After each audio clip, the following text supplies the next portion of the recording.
തീരദേശത്ത് കടൽഭിത്തി ഉൾപ്പെടെയുള്ള എല്ലാ പ്രശ്നങ്ങളും ഞാൻ പ്രസംഗിക്കാൻ വന്നതല്ല. ഞാൻ അല്ലെങ്കിൽ ഞാൻ ജയിച്ചാൽ ഇനി മുതൽ ഒരു പ്രശ്നം ഉണ്ടാവില്ല എന്ന് പറയാൻ വന്നതുമല്ല.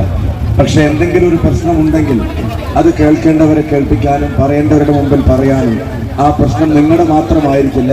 എനിക്കൊരു അവസരം കിട്ടിയാൽ അത് നിങ്ങളുടെ പ്രശ്നത്തിന്റെ മുമ്പ് എൻ്റെ പ്രശ്നം കൂടി ആയിരിക്കും എന്നുള്ളത് ഞാൻ പറയുന്നു. എന്ന് മാത്രമല്ല, തെരഞ്ഞെടുക്കപ്പെട്ട് കഴിഞ്ഞാൽ പിന്നെ അടുത്ത തെരഞ്ഞെടുപ്പിന് കൈവീശി കാണിക്കാനല്ല, ഞാൻ നിങ്ങളുടെ കൂടെ ഉണ്ടായിരിക്കും എന്നുള്ള ഉറപ്പും വാക്കും കൂടെ നൽകുന്നു. എല്ലാവർക്കും ഹൃദയാഭിവാദ്യങ്ങൾ. അടുത്ത ഘട്ടത്തിലേക്ക് പോകും. Thank you so much.